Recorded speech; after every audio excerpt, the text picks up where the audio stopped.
제가 지난주에는 총회를 다녀왔습니다. 미주 한인 침례교회 총회인데요. 미국에 또 캐나다, 또 남미까지 제가 포함해서 한 880개 교회가 있습니다. 그 한인 침례교회 총회를 지난주에 다녀왔습니다. 그 총회를 갔는데 깜짝 놀란 것은 그 총회에 하늘교회 출신 목회자들이 많이 있었다는 것이죠. 그래서 저희가 따로 모였습니다. 그래서 화요일 날 저녁에 따로 모여서 함께 교제를 했습니다. 우리 사진을 보여주시면 저기 보이시는 아마 아시는 분들도 계시고 모르시는 분들도 계실 텐데 깜짝 놀랐어요. 하늘의 교회에 이렇게 출신 목회자들이 저렇게 많이 있을 줄은 저희가 몰랐는데 함께 그렇게 교제하면서 즐거운 시간을 보냈습니다. 그리고 그 다음 날 제가 이제 총회를 계속 참석하고 있는데 어떤 목사님의 이름을 봤는데 제가 깜짝 놀랐어요. 그 목사님 이름은 오광균 목사님이셨습니다. 그래서 우리 오인균 목사님 동생이 아닌가 한번 물어보려다가 말았습니다. 그렇게 목사님들이 하늘의 교회에 그 출신 목사님들이 많이 계신데요. 그 의미는 여기 계신 성도님들이 그만큼 하늘의 교회에 목회자들을 섬기고 그들이 목사 안수 받을 수 있도록 돕고 또 그들을 파송했다라는 그러한 증거겠죠. 자, 오인균 목사님과 여러분들이 계속해서 그 일들을 진행해 나갈 때 많은 목회자들이 또 많은 선교사님들이 주의 복음을 들고 땅 끝까지 이르는 그런 귀한 제자의 삶을 살 수 있을 줄로 믿습니다. 계속 그 일들을 행해 나가시는 우리 성도님들이 되셨으면 좋겠습니다. 오늘 저희가 말씀 읽었는데요. 오늘 그 말씀 읽기 전에 서론으로 저희 교회의 표가 어떤 표죠? 제자의 삶이라는 표입니다. 지난달에 엄정호 목사님께서 이 제자의 삶에 대해 무엇인지 마태복음 28장 19절과 20절의 말씀을 통해서 제자의 삶이 무엇인지 잘 알려주었어요. 여러분, 제자의 삶이 무엇일까요? 제자의 삶은 제자 삼는 거죠. 그렇죠? 가서 제자 삼으라고 했으니까 제자의 삶은 제자를 삼는 게 제자의 삶입니다. 그렇죠? 하나님의 말씀을 가르치고 그 뜻대로 순종하도록 그렇게 이끄는 삶, 그것이 제자의 삶이죠. 우리가 있는 그 각 처소에서 그것이 가정이 됐든 또는 그것이 직장이 됐든 또는 어디가 됐든 우리가 제자를 삼기 위해서 그렇게 노력하는 것, 그것이 제자의 삶입니다. 그래서 우리가 실천 사항도 여기 있죠. 나감, 초청, 복음, 양육, 파송, 기프트라는 그러한 실천 사항이 있습니다. 그런데 여러분들 지금 벌써 이 제자의 삶이라는 표가 나온 지 올 초에 나왔으니까 벌써 6개월이 다 됐습니다. 연애 반이 지나갔는데요. 여러분들은 어떻습니까? 여러분들은 제자의 삶을 살고 계십니까? 여러분들은 나가서 복음을 전하시고 또는 주변에 있는 여러분들의 동료나 또는 가족들에게 복음을 전하신 적이 있으십니까? 또는 여러분들은 여러분들의 자녀들을 하나님의 말씀으로 양육하려고 노력하신 적이 있으십니까? 혹시 여러분들이 제자의 삶을 살아보신 적이 있으신지요? 6개월이 지났는데요. 혹시 없으시다면 왜 그럴까요? 나는 제자의 삶을 사는 것을 충분히 이해하고 공감하지만 이상하게 말씀을 듣고 나면 그건 옳다고 생각을 하는데 근데 시간이 지나면 그냥 다 까먹어버리고 제자의 삶과는 전혀 상관없는 그냥 내가 원하는 삶을 살아가고 있습니다 라고 말하시는 분들도 있을지도 모르겠어요. 근데 어떤 분은 또 제자의 삶을 살기는 해야 되는데 내가 가진 이 문제가 해결이 되면, 내가 가지고 있는 이 어려움이 해결이 되면, 또는 내가 가지고 있는 이 상처가 해결이 되면 내가 제자의 삶을 살겠습니다 라고 생각하는 분들도 계실지도 모르겠어요. 또는 제자의 삶을 사는 것이 너무 무섭게 느껴지는 분들도 계실지도 모르겠습니다. 제자의 삶을 살아가면 전부 선교사로 나가야 되는 것 같고, 제자의 삶을 살아가면 내가 가지고 있는 이 모든 것을 포기하려야만 될 것 같은 그러한 세상의 그 성공과 번영을 버리지 못해서 그것이 마치 자기가 이루어놓고 마치 자기 것인 것처럼 생각을 해서 제자의 삶, 마치 그것이 하나님 뺏어갈 것 같은 느낌이라 살지 못하는 사람들도 있을지도 모르겠습니다. 그러나 중요한 것은 우리 모두가 예수 그리스도를 믿는 그 순간부터 우리는 제자라는 것입니다. 이 자리에 계신 누구든지 여러분들이 예수 그리스도를 마음에 모셔드렸다고 한다면 그 순간부터 여러분들은 제자라는 것이죠. 그래서 제자는 되는 것이 아니라 제자는 만들어지는 것이 아니라 이미 되어져 있다는 것이죠. 그런데 여러분들이 제자의 삶을 당위로만 받아들이면, 그렇게 해야 되는 것, 그렇게 하지 않으면 안 되는 것 정도로만 받아들이면 여러분들의 삶 가운데 제자의 삶을 살기가 어렵습니다. 그것은 당이기 때문이죠. 당위로 해야 되는 것. 그런데 여러분, 이 명령을 받은 제자들은 제자의 삶을 살아냈습니다. 근데 그들의 결말은 어떤 결말인지 아세요? 그들이 제자의 삶을 살아냈는데 이 12명의 제자들 중에 한 명만 빼놓고 모두 복음을 전하다가 순교를 했습니다. 그렇게 말하니까 또 제자의 삶을 안 살고 싶어지는 막 분위기가, 제자의 삶을 살기 싫어져. 제가 말씀드렸잖아요, 순교할까봐. 근데 왜 그들이 그럴 수 있었을까요? 마치 예수님께서 이들에게 너는 가서 모든 족속으로 제자를 삼으라는 이 말씀이 어떻게 보면 이들에게는, 저희들이야 이제 수많은 사람들이 예수 그리스도를 믿고 있으니까 그렇게 안 느껴지겠지만, 그러나 이 제자들에게는 아마 그렇게 느껴질지도 모르겠어요. 어떻게 보면 대서양에 우리가 갈베스톤에 가면 바닷물이 있잖아요. 근데 갈베스톤 바다가 싹 텅텅 비어 있고 마치 양동이를 떠다가 예수님이 그 갈베스톤만을 채우라는 듯한 느낌일지도 모르겠습니다. 그렇지 않겠어요? 이 제자들에게는 너희는 가서 모든 족속으로 제자를 삼으라는 그 말씀이 어떻게 보면 그렇게 허무맹랑한 말씀으로 들려줄지도 모르겠습니다. 그럼에도 불구하고 이들이 그렇게 위대하고 아주 큰 사역, 심지어 그들의 생명까지도 드려야 되는 이 귀한 사명을 어떻게 이뤄나갈 수 있었을까요? 궁금하지 않으십니까? 그들이 제자의 삶을 살아갈 수 있었던 중요한 이유, 여러분, 우리가 예수님이 우리를 제자로 부르셨잖아요. 제자로 부르심에 있어서 가장 중요한 파트가 있어요. 여러분, 우리가 누군가 여러분들 불렀어요. 부르면 그 부른 거에 대해서, 어떤 거에 대해서 제일 관심이 있죠? 누가 불렀는지가 제일 관심이 있는 거죠. 그렇죠? 여러분, 만약에 대통령이 여러분들을 불렀어요. 그러면 왜 대통령이 나를 불렀을까? 막 여러 가지 오만 가지 생각을 하지 않겠습니까? 왜요? 그 사람이 대통령이기 때문에 그렇습니다. 우리가 부르심에서 가장 중요한 파트는 누가 우리를 불렀냐라는 것입니다. 우리가 제자의 삶을 살도록 우리를 부르신 그 부르심의 가장 중요한 것은 누가 우리를 제자로 불렀냐는 것이죠. 누가 불렀지요? 예수님이 부르셨다는 것입니다. 예수님이 우리를 제자로 부르셨고, 중요한 것은 예수님이 제자들을 또 제자로, 사도들을 제자로 부르셨다는 거예요. 부르시고 하신 게 있으세요. 너희는 이제 내가 준 명령을 준행해라. 나는 저기 괌에 가서 휴가를 좀 보내고 있을게 라고 말하지 않으셨다는 것입니다. 예수님이 제자들에게 그 사명을 주시고 그 부르심을 주신 다음에 어떻게 얘기를 하고 계시죠? 오늘 마태복음 28장 20절에 보면 뭐라고 얘기를 하고 있죠? 예수님께서 너희와 항상 함께 있을 것이다. 예수 그리스도께서 나와 항상 함께 할 것이다 라고 약속하셨다는 것입니다. 그 사도들이 그렇게 위험하고 그렇게 허무맹랑한 것 같은 그러한 예수님의 명령을 순종할 수 있었던 중요한 이유는 예수님이 그들과 함께 하셨기 때문입니다.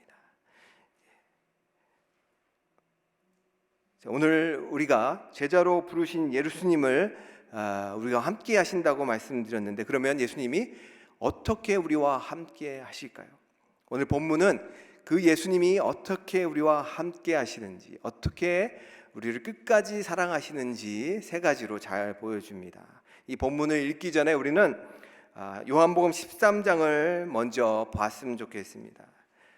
요한복음 13장에는 이러한 말씀으로 예수님이 어떻게 우리를 끝까지 사랑하시는지 설명하고 있습니다. 요한복음 13장 1절을 한번 우리 다 같이 보여주시면 감사하겠습니다. 우리 함께 한 목소리로 읽어볼까요? 시작. 6월절에 예수께서 자기가 세상을 떠나 아버지께로 돌아가실 때가 이른 줄 아시고 세상에 있는 자기 사람들을 사랑하시되 끝까지 사랑하시니라.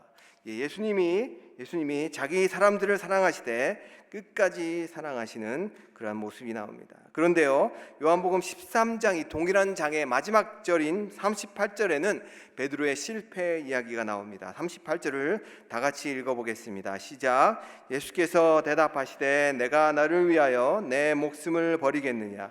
내가 진실로 진실로 내게 이르노니 닭 울기 전에 내가 3번 나를 부인하리라.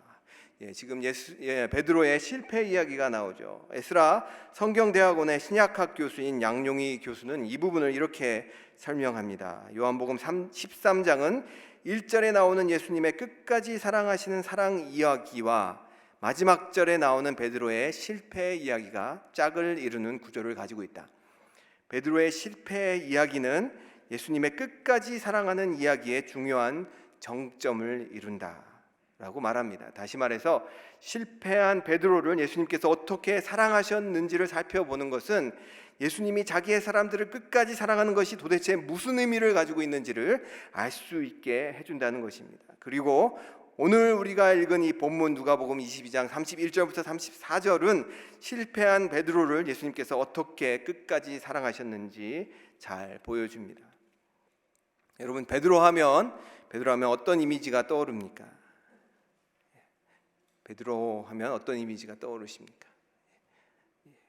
베드로는 예수님을 향해서 아주 중요한 신앙 고백을 한 사람이죠. 어떤 신앙 고백을 하셨죠? 주는 그리스도시요 살아계신 하나님의 아들이십니다. 제가 묻지도 않았는데 물었죠. 물었는데 이렇게 답을 곧바로 내시는 저희 교회 성도님들을 보면서 저희 교회 성도님들 수준이 대단하다 생각이 드는데 여기만 대답을 하셨고 여기는 안 하셨어요. 여기 다 알고 계신데 그냥 안 하신 거죠. 우리 베드로 하면 교회의 기초가 되는 그러한 신앙 고백을 했습니다. 주는 그리스도시요 살아계신 하나님의 아들이십니다. 그 고백으로 인해서 예수님께서 베드로를 얼마나 예뻐하시고 칭찬하셨는지 우리는 잘 알고 있습니다. 그리고는 예수님이 비로소 고난당하실 것을 제자들에게 말씀하십니다. 그때 베드로가 예수님을 붙들고 그리하지 말라는 항변하는 모습이 마태복음 16장 22절에 나옵니다. 우리 한번 다 같이 읽어볼까요? 시작. 베드로가 예수를 붙들고 항변하여 이르되 주여 그리 마옵소서 이 일이 결코 주께 미치지 아니하리이다. 이 항변했다는 이 표현을 보면 베드로가 예수님을 붙들고 아마 구석으로 데리고 와서 예수님의 등을 감싸고 이렇게 얘기했던 것 같아요. 그렇게 하면 안 됩니다, 예수님 라는 식으로 아마 베드로가 좀 얘기를 했던 것 같아요. 이 일이자 베드로는 예수님으로부터 무서운 꾸지람을 듣게 됩니다. 예수님이 어떻게 베드로를 꾸짖으셨죠? 16장 23절을 한번 다 같이 읽어보겠습니다. 시작. 예수께서 돌이키시며 베드로에게 이르시되 사단아 내 뒤로 물러가라. 너는 나를 넘어지게 하는 자로다. 내가 하나님의 일을 생각하지 아니하고 도리어 사람의 일을 생각하는도다 하시고, 예수님은 사단아 내 뒤로 물러가라 라고 그렇게 심하게 베드로를 꾸짖게 되십니다. 왜 그렇게 베드로를 꾸짖으셨을까요? 이 23절 말씀에는 그 이유에 대해서 설명을 하죠. 우리가 읽어보셨으니까 그 답을 잘 아실 것 같은데 제가 오 목사님처럼 이렇게 시켜야지만 될 것 같은 그러한 느낌인데 왜 베드로를 예수님이 꾸짖으셨죠? 우리 단골 되시는 김선호 집사님 말씀해 주시면 감사하겠습니다.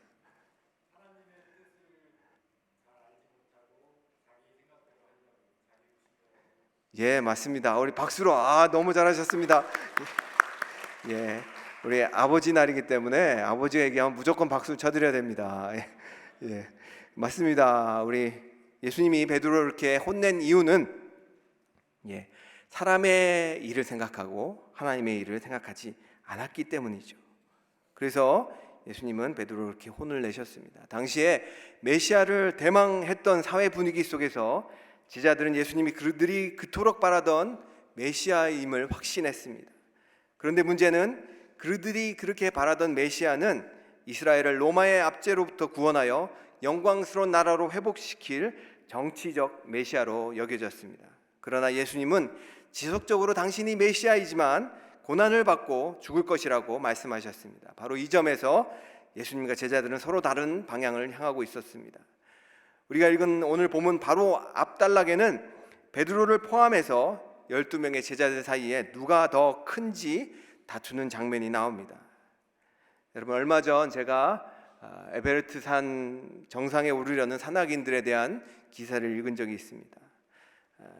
이 네팔 당국에서 너무나 많은 사람들에게 정상에 오르는 그 허가를 내줬기 때문에 정말 수많은 사람들이 이 에베레스트 산에 오르기 시작했어요. 근데 문제는 그 정상에 오르는 그 길목이 정체가 됐습니다.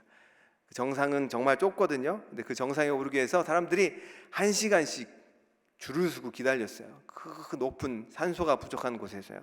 결국엔 어떤 일이 일어났냐면 그 중에 8명이 목숨을 잃는 그러한 일들이 일어났습니다. 에베레스트 산에 오른 산악인의 표현을 빌자면 그 정상은 작은 식탁 정도의 크기밖에 되지 않는다고 합니다. 그런데 사람들은 그 작은 식탁 정도의 크기가 되는 정상에 오르려고 안간힘을 씁니다. 제자들에게 있어서도 마찬가지로 예수님이 이스라엘을 다시 회복시키시고 왕자에 오르실 그때에 과연 누가 예수님의 좌편과 우편에 앉을지 심각했던 것입니다. 왜일까요? 정상의 크기가 작기 때문이죠. 그래서 그들은 서로 누가 큰지 열심히 싸웠던 것입니다. 그 중에 가장 심각했을 사람은 누구였을까요? 아마 예수님의 수제자라고 불렸던 베드로였지 않았을까 생각합니다. 베드로는 수제자로서 정상에 오를 꿈을 꾸며 자리싸움을 하고 있는 그러한 상황이었는데 예수님은 그 베드로에게 산 정상에서 누릴 영광을 보여주시는 것이 아니라 오히려 산이라는 건 찾아볼 수 없는 그런 적막한 광야에 대해서 얘기하고 계십니다. 이스라엘인들에게 광야 혹은 사막은 마귀가 시험하는 곳이었습니다. 예수님께서도 40일을 금식하실 때 광야에서 마귀에게 시험을 당하신 적이 있으십니다. 오늘 우리가 읽은 본문에는 베드로가 마귀에게 시험을 당할 것이라고 말씀하십니다. 다시 말해서 지금 베드로에게 정상의 영광을 생각할 때가 아니라 사막에서 어떻게 살아남을 수 있을지에 대해서 고민할 때라고 말씀하고 계신 것입니다. 정상에 오를 꿈을 꾸고 있던 베드로에게 예수님의 이 말씀은 아마 얼토당토되지 않는 그런 이야기였을 것입니다. 그래서 그 이야기를 들은 베드로는 이런 반응을 보입니다. 33절입니다. 그가 말하되 주여 내가 주와 함께 오게도 죽는데도 가기를 각오하였나이다. 예수님 무슨 말씀이십니까? 저는 그렇게 하지 않습니다. 절대 그런 일은 있지 않습니다. 저는 오직 당신에게만 충성했습니다. 심지어 죽을지라도 당신에게만 충성할 것입니다. 라는 그러한 이 베드로의 반응은 어떻게 보면 당연한 표현일지도 모릅니다. 그러나 현실은 베드로의 말처럼 되지 않고 예수님의 말처럼 되셨죠.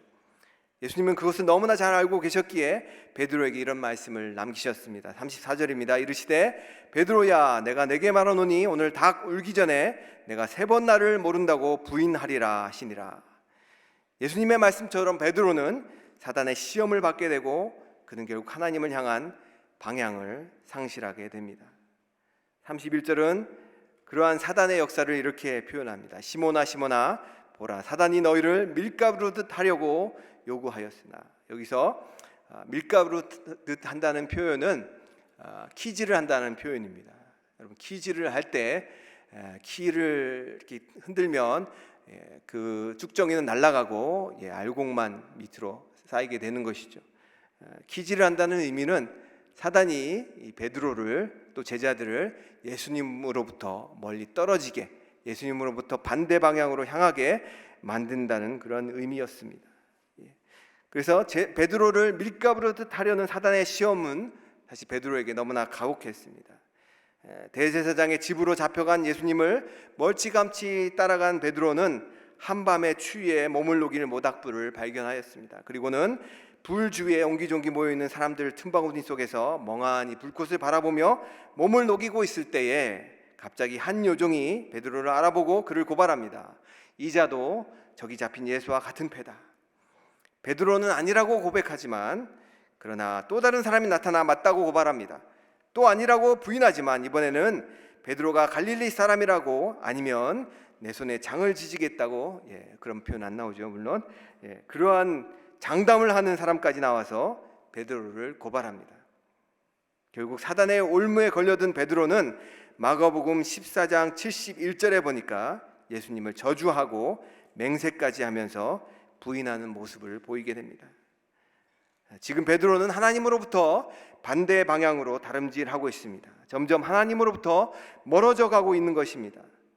여러분, 사막에서 가장 주의할 것이 무엇일까요? 그것은 이것도 시켜야 될까요? 가장 주의해야 될 것이 무엇일까요? 우리 김시수 형제님 잘 아실 것 같은데, 사막에서 가장 주의해야 될 것이 무엇일까요? 목마름. 무조건 박수 쳐주셔야 됩니다. 오늘은 무조건 아버지들한테 여쭤봤을 때 무조건 박수 쳐드려야 됩니다. 목마름. 그것은 길을 잃었을 때 생기는 현상이죠. 사막에서 가장 주의해야 될 것은 방향을 상실하는 것입니다. 방향 감각을 상실하면 사막은 죽음의 무덤이 될 수 있습니다. 그렇게 사막에서는 꼭 방향을 알려주는 나침판을 반드시 가지고 있어야 됩니다. 밀가부로 타는 사단의 시험을 당하고 있는 베드로에게 닥친 가장 큰 위기는 무엇일까요? 그것은 그가 하나님을 향한 영혼의 나침판을 상실했다는 것입니다. 자신의 입으로 그토록 예수님을 부인했으니 그의 영혼은 이제 방향을 상실한 채 낮에는 뜨겁고 밤에는 한기서린 사막을 배회하다가 한 줌의 모래로 사라질 위기에 처한 그러한 운명이라는 것입니다. 맙소사, 망하게 되었구나 라는 그러한 맙소사의 인생이 그렇게 처절하게 망하게 될 것을 외치는 그런 영혼의 위기 속에 우리가 유념해서 살펴볼 단어가 하나 있습니다. 그것은 바로 32절의 그러나의 단어입니다.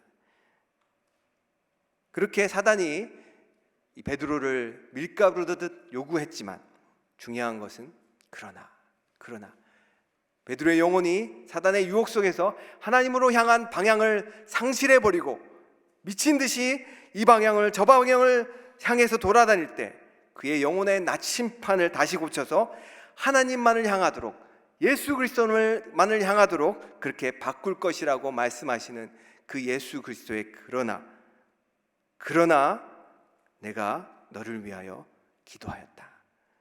너의 믿음이 떨어지지 않도록 기도하였다라고 말씀하고 계십니다. 여기서 믿음이 떨어진다는 것은 하나님을 향한 방향이 상실되었다라는 것을 의미합니다. 그렇다면 우리가 믿음이 강해진다는 것은 무엇을 의미할까요? 그것은 우리의 시선을 하나님께로 고정시켰다라는 의미입니다.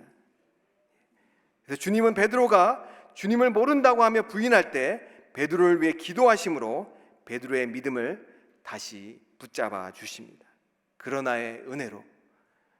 여러분, 밀가부로 하는 사단의 시험의 그 의미가, 그 목적이 우리를 예수님께로부터 떨어지게 만드는 것이라고 한다면, 그래서 우리가 세상의 물결에 휩쓸려 하나님을 향한 방향을 상실하고 예수님과 상관없는 사람처럼 살아가게 되는 것이라면 그것이 우리 삶 가운데 사실 자주 일어난다는 것이죠.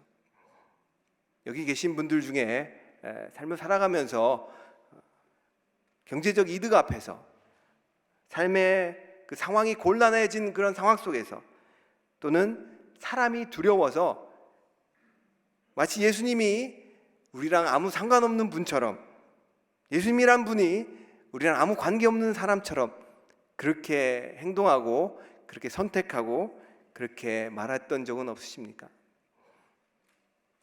죄송한데 제가 여러분이라는 표현을 써서 정말 죄송합니다. 실은 그것은 저의 모습입니다.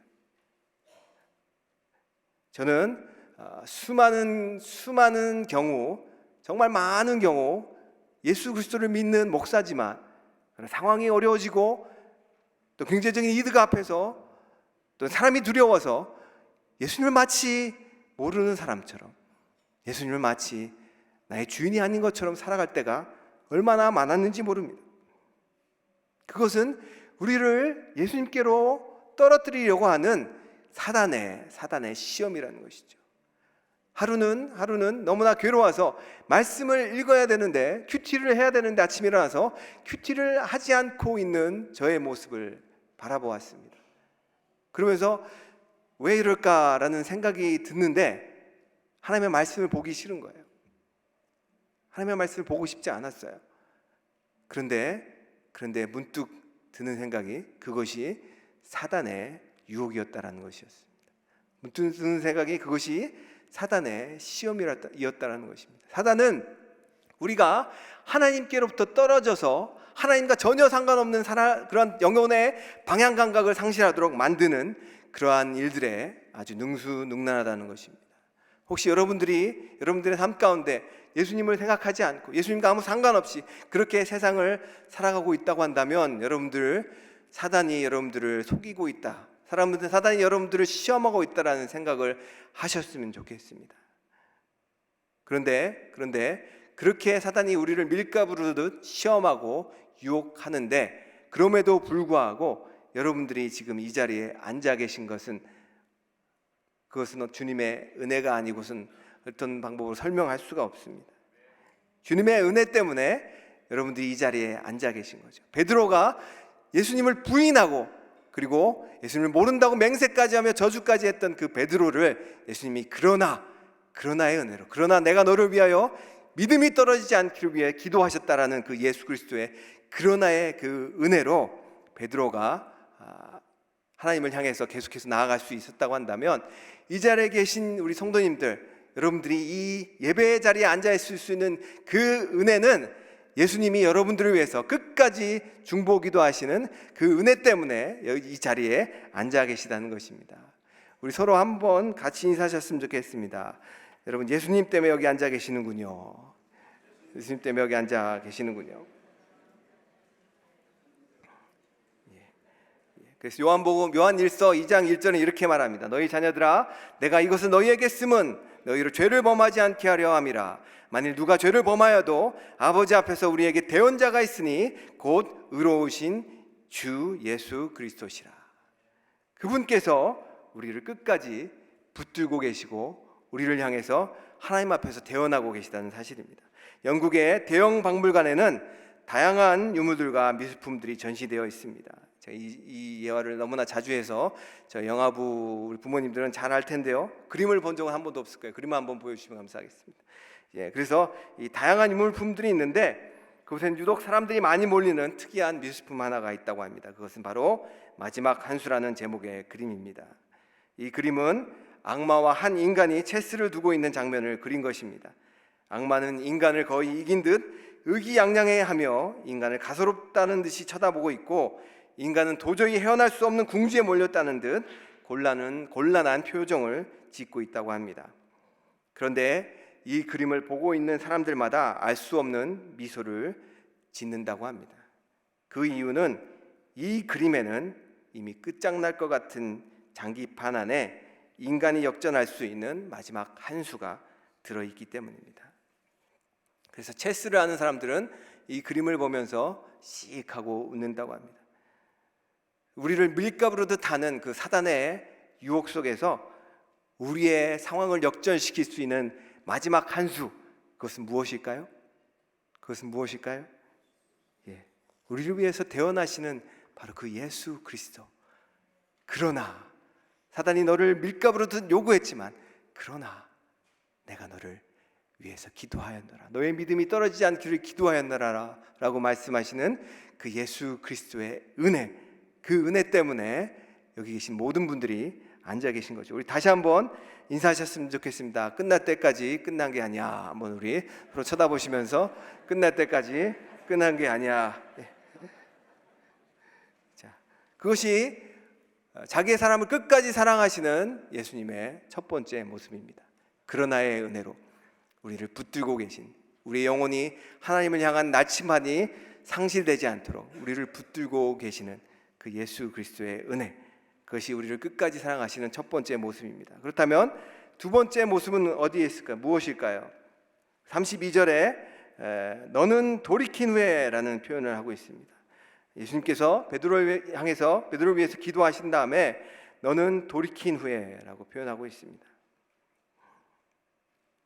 성경에서 돌이키는 모습을 가장 잘 묘사한 장면은 누가복음 15장에 나옵니다. 집 나간 둘째 아들이 아버지께로 돌이키는 장면입니다.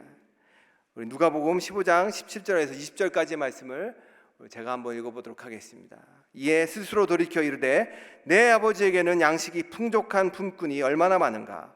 나는 여기서 주려 죽는구나. 내가 일어나 아버지께로 가서 이르기를 아버지 내가 하늘과 아버지께 죄를 지었사오니 지금부터는 아버지의 아들이라 일컬음을 감당하지 못하겠나이다. 나를 품꾼의 하나로 보소서 하리라 하고 이에 일어나서 아버지께 돌아가니라. 자, 지금 아버지가 살아계실 때 아버지의 모든 재산을 달라고 해서 먼 타국에 가서 그것을 허랑방탕 쓰고 난 다음에 그곳에 여러 가지 어려움이 닥쳐오니까 돼지를 치면서 돼지 주염염매라도 먹으려고 했지만 그것도 주지 않는 그러한 상황 속에서 이 둘째 아들이 돌이키는 장면이 나옵니다. 근데 이 돌이킴에는 세 가지 단계가 있습니다. 첫 번째 단계는 기억하기, remember라는 단계입니다. 자, 이 탕자는 돌이키기 전에 무엇을 기억했었죠? 아버지의 집에 대해서 기억을 했습니다. 그 아버지의 그 풍성함에 대해서 기억을 했습니다. 34절에 보면 오늘 본문 34절에 보면 베드로에 대해서 예수님께서 이렇게 말씀하시는 것이 나옵니다. 베드로야 내가 내게 말하노니 오늘 닭 울기 전에 내가 3번 나를 모른다고 부인하리라 하시니라. 여러분, 예수님께서 베드로가 돌이킬 수 있도록 예수님이 장치를 해놓으셨어요. 예수님이 돌이키라라고 말씀하셨는데 그냥 예수님이 베드로에게 무조건 돌이키라라고 하신 것이 아니에요. 베드로에게 그가 돌이킬 수 있도록 어떤 장치를 해놓으셨습니다. 제가 지금 읽은 이 본문에는 어떤 장치가 되어 있을까요? 다 아실 텐데. 이근 집사님 더 크게 좀 얘기해 주시면 감사하겠습니다. 닭 울음소리. 맞습니다. 박수로 한번. 오늘 무조건 아버지 날에 박수를 치는 날입니다.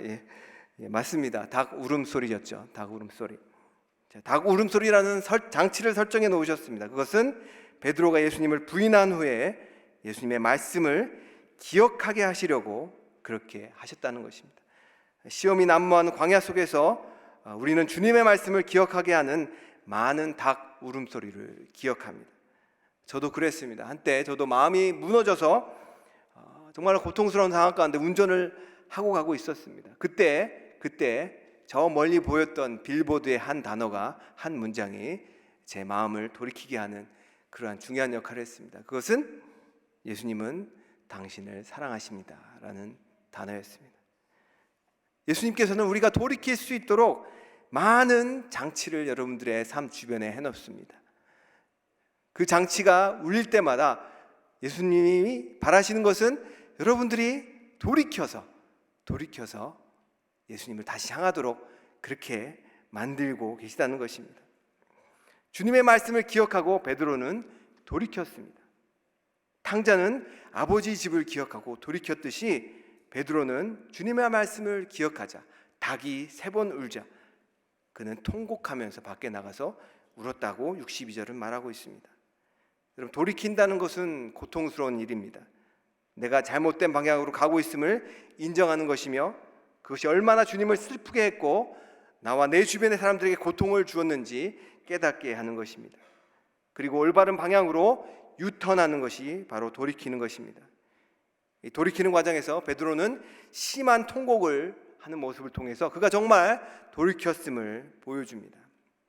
자, 돌이킴의 두 번째 과정 뭐라고요? 그것은 return이었습니다. return. 주님께로 돌아가는 것. 자, 첫 번째는 뭐라고요? 첫 번째는 remember. 기억하는 것이. 두 번째는 return. 그것이 돌이킴의 끝이라고 한다면 너무나 아쉬울 것입니다. 돌이킴의 마지막 단계는 restore, 회복하는 단계입니다.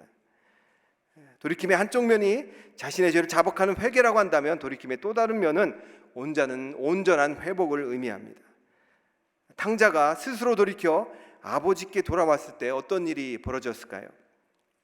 요한복음 20절, 15장 20절, 누가복음 15장 20절, 22절에 보면 이렇게 말하고 있습니다. 아버지가 그를 보고 치근히 여겨 달려가 목을 안고 입을 맞추니 22절은 아버지는 종들에게 이르되 제일 좋은 옷을 내어다가 입히고 손에 가락지를 끼우고 발에 신을 신기라. 당시에 아버지가 뛴다라는 것은 굉장히 체면을 벌이는 일이었습니다. 그런데 저 멀리 동구 밖에 잃어버린 아들이 돌아오자 아버지는 체면을 다 버린 채 아들에게 달려가서 입을 맞추고 돌아온 아들의 신분과 권위를 회복시키십니다. 가락지는 신분의 회복이요, 옷은 권위의 회복을 의미합니다. 마찬가지로 예수님은 돌이킨 베드로에게 그 지위와 권위를 다시 회복시켜 주십니다. 요한복음 21장은 그러한 베드로의 회복의 장면을 상세히 기술하고 있습니다. 예수님은 베드로를 아주 멋지게 회복시키십니다. 베드로를 갈릴리 호숫가에 처음 부르실 때처럼 동일한 모습으로 베드로에게 나타나십니다. 그리고 베드로가 3번 예수님을 부인한 것처럼 그렇게 3번 나를 사랑하느냐라고 물어보십니다. 그럼 재미난 것은 베드로가 예수님께서 3번째 베드로에게 너는 나를 사랑하느냐라고 물어보았을 때 베드로가 근심하였다고 성경은 말하고 있습니다. 베드로는 예수님을 3번째 부인할 때 어떻게 했습니까? 사람들이 무섭고 자신의 미래가 걱정되어서 저주하면서 맹세까지 하며 예수님을 부인했습니다.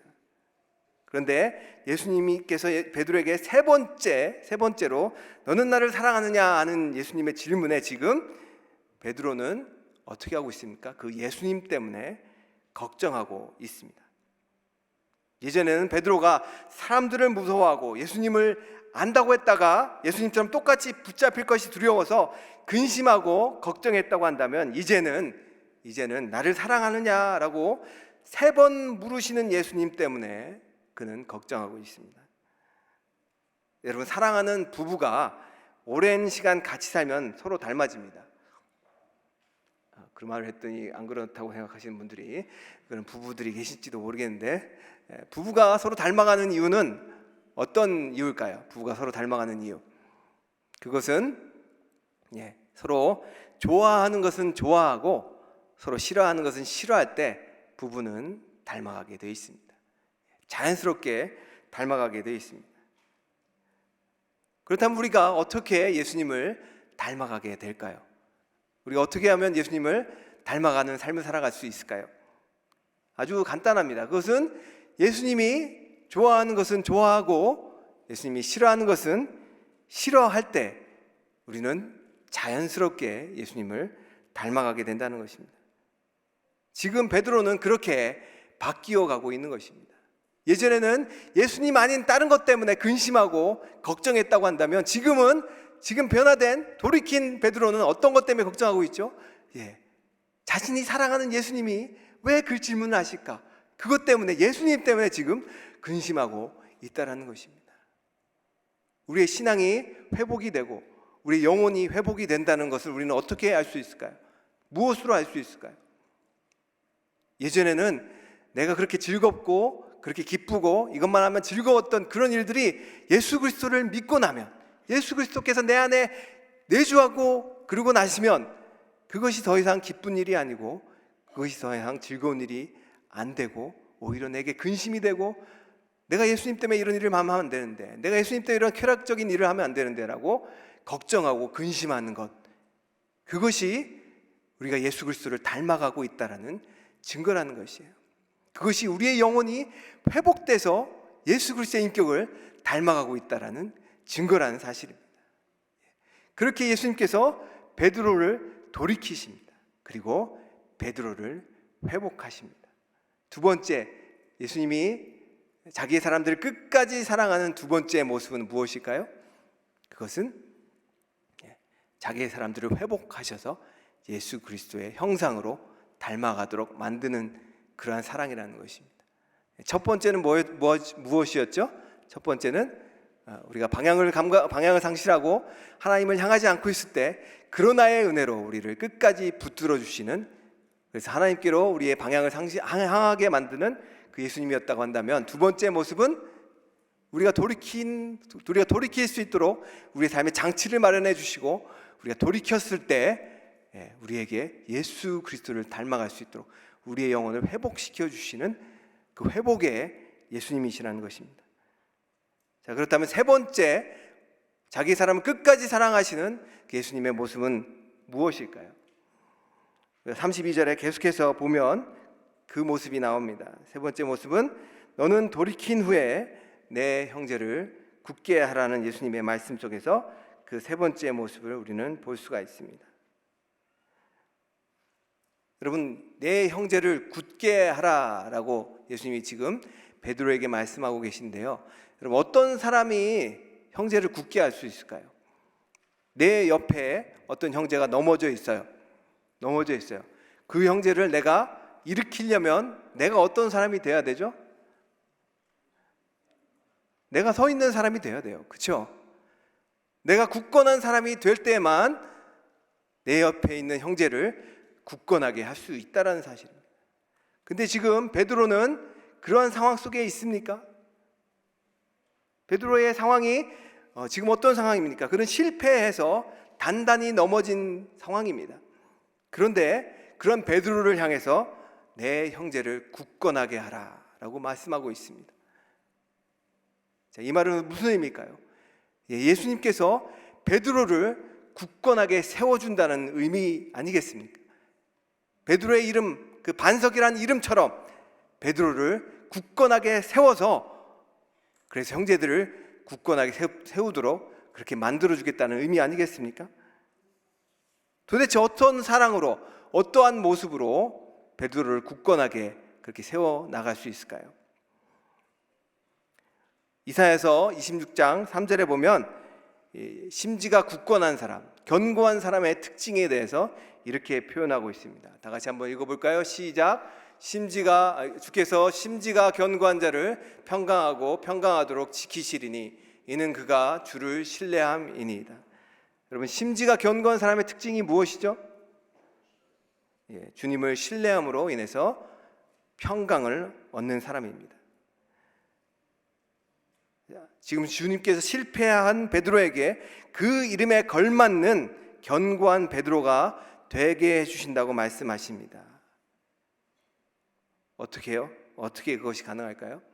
베드로가 부활하신 주님을 만나서 가능해집니다. 여러분, 부활하신 주님이 제자들에게 주신 것이 무엇일까요? 부활하신 주님이 제자들을 향해서 제일 먼저 하신 말씀이 무엇일까요? 그것은 평강이었습니다. 누가복음 24장 36절에는 이렇게 말씀하고 있습니다. 이 말을 할 때에 예수께서 친히 그들 가운데 서서 이르시되 너희에게 평강이 있을지어다 하시니. 요한복음 20장 19절에 이렇게 말합니다. 이날 곧 안식 후 첫날 저녁 때에 제자들이 유대인들을 두려워하여 모인 곳에 문들을 닫았더니 예수께서 오사 가운데 서서 이르되 너희에게 평강이 있을지어다. 요한복음 20장 21절도 이렇게 말합니다. 예수께서 또 이르시되 너희에게 평강이 있을지어다. 아버지께서 나를 보내신 것 같이 나도 너희를 보내노라. 베드로가 견고하게 서서 다른 형제를 견고하게 할 수 있게 된 그 원인은 부활하신 주님을 만났기 때문입니다. 그 부활하신 살아계신 주님이 베드로에게 평강을 주신다고 약속하셨기 때문입니다. 여러분, 우리가 어떻게 제자의 삶을 살아갈 수 있을까요? 우리가 당위로만 그 제자의 삶을 살아간다고 한다면 그것은 우리에게 부담으로 다가올 수 있습니다. 그러나 우리를 끝까지 사랑하시는 그 예수 그리스도의 그 은혜를 우리가 경험한다면, 우리를 회복시키시고 우리에게 예수 그리스도의 형상을 세우시는 그 회복의 그 예수 그리스도를 우리가 만난다면, 그리고 우리에게 부활하셔서 살아계셔서 우리에게 평강을 주시는 그 평강의 예수 그리스도를 우리가 만난다면 우리는 자연스럽게 제자의 삶을 살아갈 수 있게 된다는 것이죠. 그 예수 그리스도의 은혜 때문에 우리는 너무나도 기쁘고 감격한 마음으로 제자의 삶을 살아갈 수 있게 된다는 것입니다. 그 평강의 예수님, 그 은혜의 예수님, 그 회복의 예수님은 또 능력의 예수님이 되기도 합니다. 마태복음 28장 18절 한번 보여주시면 감사하겠습니다. 마태복음 28장 18절 말씀. 볼지어다 내가 세상 끝날까지 너희와 20절 말씀인데요, 18절 말씀이 있습니다. 예수께서 나와 말씀하여 이르되 하늘과 땅의 모든 권세를 내게 주셨으니. 그 예수님은 어떤 분이십니까? 하늘과 땅의 모든 권세를 가진 예수님이십니다. 그리고 그 예수님은 사도행전 1장 8절에 이렇게 말씀하십니다. 오직 성령이 너에게 임하시면 너희가 권능을 받고 예루살렘과 온 유대와 사마리아와 땅끝까지 이르러 내 증인이 되시리라. 여러분들에게 끝까지 여러분들을 붙들어 주시는 그 예수 그리스도께서 권능의 하나님이 되셔서 여러분들과 함께 늘 계시다고 지금 말씀하고 계시는 거죠. 여러분들과 함께 항상 계시다고 지금 말씀하고 계신 거죠. 그 예수 그리스도께서 여러분들에게 평강을 주신다고 말씀하고 계신 거죠. 그 예수 그리스도께서 여러분들에게 은혜를 주신다고 지금 말씀하고 계신 겁니다. 그 예수 그리스도께서 여러분들에게 회복을 주시겠다고 말씀하고 계신 것입니다. 그런데 우리는 그 예수 그리스도를 바라보지 못할 때가 너무나 많이 있습니다.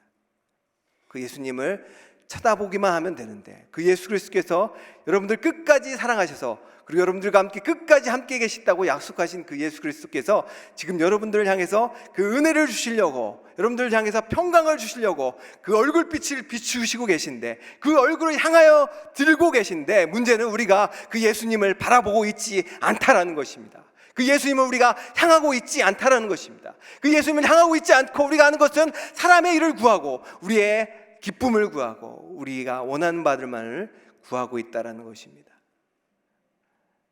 누가 또 그렇게 했을까요? 베드로가 그렇게 했습니다. 베드로가 실패하기 전에 예수님께서는 분명 베드로에게 말씀하셨습니다. 너는 깨어 기도하라. 너는 깨어 시험에 들지 않게 기도하라. 그러나 베드로는 그 말을 무시했고 그는 결국 교만 가운데, 신앙의 교만 가운데 예수 그리스도 앞에서 무너지는 그러한 베드로가 됐다는 것입니다. 이제 올해 반이 지나갔습니다. 우리의 표어가 제자의 삶입니다. 혹시 우리 가운데 제자의 삶을 아직 살고 있지 못하다고 한다면, 제자의 삶이 무엇인지도 아직 모르고 계시다면, 제일 중요한 것은 여러분들이 그 예수 그리스도를 아는 것입니다. 그 예수 그리스도를 만나는 것입니다. 그 예수 그리스도를 바라보는 것입니다. 그분은 죽기까지 여러분을 사랑하셨고, 그리고 여러분을 의롭다 하시기 위해서 다시 부활하셔서 여러분들과 함께 계신 살아계신 하나님이십니다. 그분이 여러분들 향해서 은혜 베풀려고 지금 두 팔 벌려 기다리고 계십니다. 우리가 할 것은 기도하는 것입니다. 그분 앞에 깨어 그분을 바라보는 것입니다. 여러분들이 깨어서 그분을 바라보기 시작한다면 여러분들 안에 놀라운 일들이 일어날 것입니다. 여러분들 안에 놀라운 그러한 제자의 삶이 다시 사라지기 시작할 것입니다.